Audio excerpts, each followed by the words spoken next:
नमस्कार दोस्तों, मैं शुभम आप सभी को आपके YouTube चैनल एस्पिरेंट टेरा पर स्वागत करता हूं। हमने कल कुछ परसेंटेज के जनरल कॉन्सेप्ट देखे थे, आज हम उसी को आगे कंटिन्यू करते हैं। चलिए, जैसे कि यहाँ पास एक नया कॉन्सेप्ट है लेस और मोर का, तो आप यहाँ पास ये चीज़ इस कॉन्सेप्ट में हरदम याद रखना है। जब भी देन या ऑफ के बाद की जो भी वैल्यू होगी उसको हरदम डिनोमिनेटर में रखना है। इसे हम बच्चे बहुत ज़्यादा कंफ्यूज रहते हैं और यही सबसे बड़ा कंफ्यूजन है पूरे के पूरे इस कंसेप्ट का। अब देखिए 25% दिख रहा, 25% मतलब क्या होता है 1/4। If X earn 25% more than Y, what percent less does Y earn than X. देखिए एक्स और वाई दो बंदे हैं, एक्स अर्न ज़्यादा, एक्स क्या करना है 25% ज़्यादा कर रहा, मतलब 4 से 5 ये ज़्यादा कमा रहा, और वाई कितना है 4 है। अब इसमें क्या पूछ रहा है कि जब जब मोर और देन पूछेगा, जब जब हमें डिफरेंस लेना पड़ेगा तो 1, इन दोनों का डिफरेंस क्या है 1, और देन के बाद की वैल्यू कौन सी है एक्स की वैल्यू है, तो एक्स की वैल्यू क्या है 5, तो 1/5 कितना होता है 20%। ये इसका आंसर है। चलिए हम लोग अब नेक्स्ट क्वेश्चन की ओर चलते हैं। If Krishna salary is 16 whole 1/3 less than Radha. अब देखिए 16 होल 2/3 का मतलब क्या होता है 1/6। तो अभी कृष्णा की सैलरी क्या है, कृष्णा की सैलरी लेस है, तो हमें तो अभी पता चल गया अगर ये कृष्णा है और ये राधा है, ये राधा है, तो कृष्णा की सैलरी कम है, तो 6 में 1 कम कृष्णा की होगी, 6 में 1 कम किसकी होगी कृष्णा की होगी, और ये राधा की सैलरी होगी। बाई हाउ मच परसेंटेज दस Radha salary more than Krishna. अब देखिए दो लोगों के बीच में लेस और मोर का कंसेप्ट यूज कर रहा है, मतलब कंपैरिजन में डिफरेंस 1, देन के बाद कौन है, देन के बाद कौन है, देन के बाद कृष्णा है, कृष्णा की वैल्यू कितना है 5 है, तो 1/5 कितना होता है 20%, जो कि आपका आंसर है। चलिए, P is 6 time as larger as Q। P, अब देखिए फिर दो लोग का कंपेरिजन किया जा रहा है P एंड Q, तो P is 6 time larger as Q। कहने का मतलब अगर P लार्जर है 6 टाइम, तो ये Q क्या होगा 1 टाइम होगा। भाई how much percentage is Q less than P। देखिए ये लेस देन P, तो हमें ये लेस देन के बाद कौन आ रहा P आ रहा, तो हमें ये तो पता चल गया कि डिनोमिनेटर में P को रखना है। और अब हमसे पूछ रहा है लेस और मोर, तो मतलब 5 डिफरेंस है, तो 5/6, और 5/6 इंटू 100 करेंगे, आप इसको करके देखेंगे तो आपको मिलेगा 83 होल 1/3%। देखिए जैसे 1/6 16 हो सही 2/3 होता है, तो इसको 5 से इंटू करेंगे तो 80 आएगा, इसको इस वाली वैल्यू को जो आप 5 से मल्टीप्लाई करेंगे 10/3 आएगा, तो इसमें कि 3 पूरा का पूरा चला जाएगा, तो 83 1/3 बच जाएगा। ये आपका आंसर है। अब आगे हम लोग देख रहे हैं। देखिए ये सब क्वेश्चन को बिल्कुल भी हल्के मत लीजिएगा, क्योंकि इन्हीं सब क्वेश्चन के बेस पे ही कंसेप्ट ही है, और ये आपको एग्जाम के जब आपको मैं आपको आगे कराऊंगा परसेंटेज के 500 बेस्ट क्वेश्चन मैं आपको लेके आऊँगा, जिसमें आप देखेंगे कि एसएससी, बैंकिंग, रेलवे और प्लस अदर वनडे एग्जाम होने से भारी भरकम में सवाल पूछे गए हैं, इसलिए प्लीज़ इसको बहुत सीरियसली देखिएगा।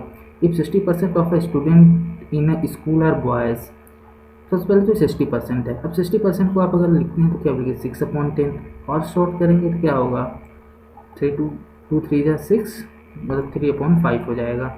अब 3/5 हो गया, और फिर 60% ऑफ बॉयज़, तो ये जो 60 मतलब 3 क्या है बॉय हैं और 5 क्या है टोटल है, तो गर्ल कितनी आ गई, गर्ल्स की वैल्यू कितनी आ गई 2 आ गई। गर्ल्स इज 972, लेकिन आपको गर्ल की वैल्यू 2 की वैल्यू कितनी दे रहा क्वेश्चन में 972, तो एक गर्ल की वैल्यू कितनी आ जाएगी, आप इसको 2 4 जा 8, 2 8 जा 16, 2 6 जा 12, 486 आएगी। How many boys in school, boys कितने हैं 3 हैं, 3 की वैल्यू करेंगे 486 इंटू 3 करेंगे, 486 इंटू 3 आप करेंगे कितना आएगा 6 3 जा 18, 3 8 जा 24, 1 5, 3 4 जा 12, 1 14 5 है, इसका आंसर आ जाएगा। चलिए next question. If a student score 25% marks in a he is failed by 210 marks, but if he score 55% marks then he passed with 240 marks। देखिए ये भी एक अपने आप में एक बहुत अच्छा कंसेप्ट है, इसको हम लोग सॉल्व करेंगे। और जब जब आपको क्वेश्चन ऐसा मिलेगा कि कोई स्टूडेंट आपको 25% मार्क्स पाता है तो वो फेल हो जाता है, वो भी 210 नंबर पे। बट अगर वो 55% मार्क्स पाता है तो वो दो पास हो जाता है, वो भी 240 मार्क्स से। तो देखिए इस तरह क्वेश्चन करने के लिए एक अच्छा कंसेप्ट ये होता है कि देखिए आप यहाँ लिख लीजिए 25% पे वो कितने नंबर से फेल होता है, 210 नंबर को। फेल को हम माइनस साइन से डिनोट करते हैं।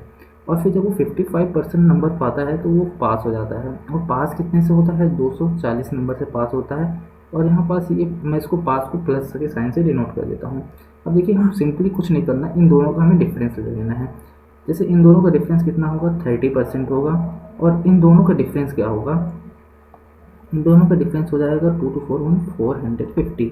देखिए कुछ लोग सोच रहे होंगे कि हमने यहाँ पास डिफरेंस लिया है तो 30 लिया है, और यहाँ पास हमने ऐसा नहीं किया कि ऐड किया। देखिए अगर आप किसी को -10 और +10 के बीच का डिफरेंस कितना होगा, -10 और +10 के बीच का डिफरेंस एकदम 20 होगा, क्योंकि उतना पीछे गया है, इसलिए ये यहाँ पास 450 लिया गया है।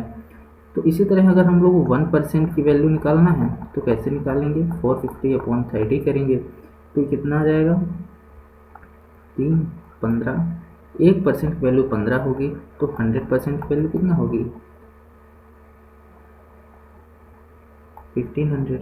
अब देखिए अगर यहाँ पास आप सवाल को देखिए, अगर 20% मार्क्स वो लाया था तो फेल कितने से हुआ था, 210 नंबर से हुआ था। अगर उसके पास 210 नंबर और आते तो वो पास परसेंटेज के पास आ जाता और वो पास हो जाता। तो देखिए अगर 1% की वैल्यू 15 है तो 210 में कितने परसेंटेज आएंगे, इसको डिवाइड करिए तो आप देखेंगे कि ये 14 टाइम जा रहा है। तो यहाँ पास अगर हम लोग ऐड करेंगे 25% प्लस 14% तो हो जाएगा 39%। तो हम ये कह सकते हैं कि 39% आंसर होगा और 39% ही पासिंग परसेंटेज होगा। चलिए नेक्स्ट देखिए, यहाँ पास आप और अच्छे से क्लियर में आएगा। अगर कुछ वहाँ पीछे डाउट रह गया तो देखिए, एक स्टूडेंट है उसने 36% मार्क्स लिया और वो फेल बाय 32। कहने का मतलब 36 नंबर तो मिले ही, 36% उसको नंबर मिले हैं। अगर 32 नंबर और मिल जाते तो बच्चा पास हो जाता, पर 32 नंबर के कारण वो फेल हो गया। पर अगर उस बच्चे को 48% मार्क्स मिल जाए तो पासिंग परसेंटेज से उसको 64 नंबर ज़्यादा मिल जा रहे हैं। लेकिन हमें क्या निकालना है, यहाँ पासिंग परसेंटेज। देखिए यहाँ पास वो कम मिले तो 32 नंबर से फेल हो गया, यहाँ ज़्यादा मिला तो बस वो पासिंग परसेंटेज से 64 मार्क्स ज़्यादा मिल गए। तो इसके जो डिफरेंस निकालेंगे तो ऐसे निकालेंगे, 36% जब उसको मिलता है तो 32 नंबर से फेल हो जाता है। बट अगर उसको 48% नंबर दे दिए जाएँ तो पासिंग परसेंटेज से 64 नंबर उसको ज़्यादा हो जा रहा है। तो हमें निकालना है कि एक्चुअल में पासिंग परसेंटेज है कितना। तो सिंपली दोनों का डिफरेंस लेना है। 48 और 36 का जो डिफरेंस आएगा वो यहाँ पास 12% का आएगा, और इन दोनों का जो भी डिफरेंस आएगा वो 96 का डिफरेंस आएगा। और 1% का अगर हम निकालने की कोशिश करें तो 1% कितना बन जाएगा, 1% मतलब 8 नंबर बन जाएगा। 1% का मतलब 8 नंबर। और बच्चा फेल कितने नंबर से हुआ था, देखिए 32 नंबर से। अगर 32 नंबर को अगर 1% 8 नंबर के बराबर है तो मतलब ये 4% हो गया, क्योंकि 8 4 जा 32 होता है। तो अगर ये मैं कह सकता हूँ कि अगर 36 तो पहले से ही पाया था, प्लस 32 नंबर और आता, 32 मतलब 4%, तो हम प्लस अगर 4 और कर दें तो 40 हो जाएगा। तो हम ये कह सकते हैं कि 40% ही पासिंग मार्क्स है। आई होप अब इस क्वेश्चन में कोई भी डाउट नहीं रहा होगा, क्लियर हो गया होगा। अब देखिए सेम क्वेश्चन सेम पैटर्न का है। If a student score 40% marks than he fail by 50%। तो हमें सीधा सीधा यही लिखना है, 40% मार्क्स लाया तो 50 नंबर से फेल हो गया, बट व्हेन ही स्कोर 50%, अगर वो 50% स्कोर करता है तो वो 14 नंबर से पास हो जाता है। ये फेल हुआ, ये पास हुआ, दोनों का डिफरेंस 10, यहाँ 90, मतलब 10% की वैल्यू 90 के बराबर है। तो 1% की वैल्यू हमें जानना बहुत ज़रूरी है। तो ये कैसे आएगी, 90/10 तो 9। अब वो बच्चा कितने नंबर से फेल हुआ था, 50 नंबर में। तो अगर उसके 50 की वैल्यू निकालना है तो हम कैसे डिवाइड करते हैं, 50/9। 50/9 को अगर हम सॉल्व करते हैं, देखिए आपके सामने मैं सॉल्व करके दिखाता हूँ कैसे आएगा। 9 5 जा 45, रिमाइंडर 5 आ गया। तो मैं ये कह सकता हूँ कि 5 होल 5/9, तो इसका कितना हो गया, 40% plus 5 whole 5/9% equal to 45 whole 5/9% ही पासिंग मार्क्स है, क्योंकि क्वेश्चन में भी पासिंग परसेंटेज पूछा था। चलिए अब आगे बढ़ते हैं। When a student score 30% उसने स्कोर किया एंड फेल्ड बाई 5 मार्क्स, ठीक है 30% स्कोर किया, failed by 5 marks, but when he score 40% he got 10 marks more than the passing percentage, वो पासिंग परसेंटेज से नंबर ज़्यादा पाया। तो हमें सिंपली इसका डिफरेंस लेना है और डिफरेंस इधर का भी लेना है। 10% की वैल्यू कितना है। अब देखिए इसमें दो क्वेश्चन पूछा गया है। एक तो आपको जैसे पिछले क्वेश्चन में हम लोग पासिंग परसेंटेज निकालते थे वो निकालना है, और मैक्सिमम मार्क्स का कितने का पेपर था हमें वो भी निकालना है। देखिए पहले हम पासिंग परसेंटेज ही निकालते हैं, जैसे हम लोग पिछले क्वेश्चन में निकालते थे। तो हमें 1% की वैल्यू चाहिए, क्योंकि वो 5% से फेल हुआ है, 5 मार्क्स से फेल हुआ, हमें 1% की वैल्यू चाहिए। 1% कैसे आएगा, 15/10, 5 टू जा 15, 5 टू जा 10, 3/2, मतलब कि 1% की वैल्यू कितने के बराबर है, 3/2 की वैल्यू के बराबर है। अब 3/2 आप देखेंगे तो इसको मैं सीधा सीधा ये भी कह सकता हूँ कि 3/2 होता है 150। तो हमारा ये 150 जब कर देंगे तो ये हो जाएगा मैक्सिमम मार्क्स के बराबर, क्योंकि 100% से अगर मान लीजिए मैक्सिमम मार्क्स कितना होगा, 100% ही होगा। पासिंग मार्क्स कितना होगा, 30% प्लस 5% की जो भी वैल्यू आएगी वही इसका पासिंग मार्क्स होगा। तो हमें 5 की निकालनी है सबसे पहले। तो 3/2 इंटू 5, तो 5 से कितना होगा, 15/2 होगा। और जब हम इसको सॉल्व करने की कोशिश करेंगे तो 15/2 की वैल्यू आएगी 7.5%, तो 37.5 पासिंग परसेंटेज हो जाएगा।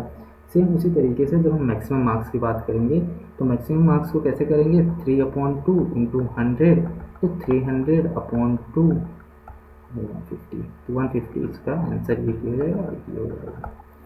चलिए हम आगे बढ़ते हैं। देखिए अब क्वेश्चन के पैटर्न में थोड़ा बदलाव है यहाँ से। The population of a town is 6000 if the male are increase by 5%। देखिएगा ये मेल हैं जो कि 5% बढ़ रहे हैं, and the female is increase by the 9%, female जो है वो 9% बढ़ रही है। Then the population become 6500 after 1 year, find the number of the male and female. तो टोटल कितने मेल और फीमेल बढ़े हैं। देखिए इस तरह के क्वेश्चन को सॉल्व करने के लिए हम लोग एक न्यू मेथड से करते हैं। सपोज दैट कि पूरे टाउन की पॉपुलेशन होगी, इस टाउन की पॉपुलेशन के हम लोग दो भाग करते हैं, ये है मेल और ये है फीमेल। मैं कह सकता हूँ कि मेल 5% बढ़े हैं और फीमेल 5% प्लस 4%। हम दो पार्ट में ब्रेक कर लेते हैं। दो पार्ट में ब्रेक करने में कोई बुराई तो है नहीं, भाई 9% तो ये हो ही रहा है, ये 5% है। देखिए अगर हम ओवरऑल 6000 का ओवरऑल अगर हम 5% निकालते हैं तो कितना होता है, ये आपका आएगा 300। तो कहने का मतलब अगर मेल और फीमेल दोनों मिला के अगर दोनों 5% ही बढ़े होते तो एक्चुअल में टोटल 5% ही पॉपुलेशन बढ़ती, लेकिन मेल और फीमेल ज़्यादा बढ़ने इसलिए ज़्यादा हो गया, क्योंकि मेल कम बढ़े हैं फीमेल ज़्यादा बढ़ गई हैं। और देखिए बढ़ने के बाद कितना हुए टोटल 6500, पर दोनों अगर 5% ही बढ़े होते तो क्या आता, 6300 आता। अब दोनों का डिफरेंस कितना आ गया, 200। ये 200 क्यों आया है, 200 इसलिए आया है क्योंकि फीमेल जो है ये 4% ज़्यादा बढ़ी हैं। तो हम ये चीज़ कह सकते हैं फीमेल का 4% कितने के बराबर है, 200 के बराबर है। हम तो ये कह ही सकते हैं कि फीमेल का जो 4% है 2 के बराबर है। तो फीमेल का पूरा 100% कैसे कितने के बराबर हो जाएगा, पूरा का पूरा फीमेल अगर हम 100% निकालेंगे तो पूरी की पूरी फीमेल हमारी 5000 आ जाएंगी, और टोटल हमारे मेल कितने आ जाएंगे, 1000, और 6000 में वही है। ओके चलिए।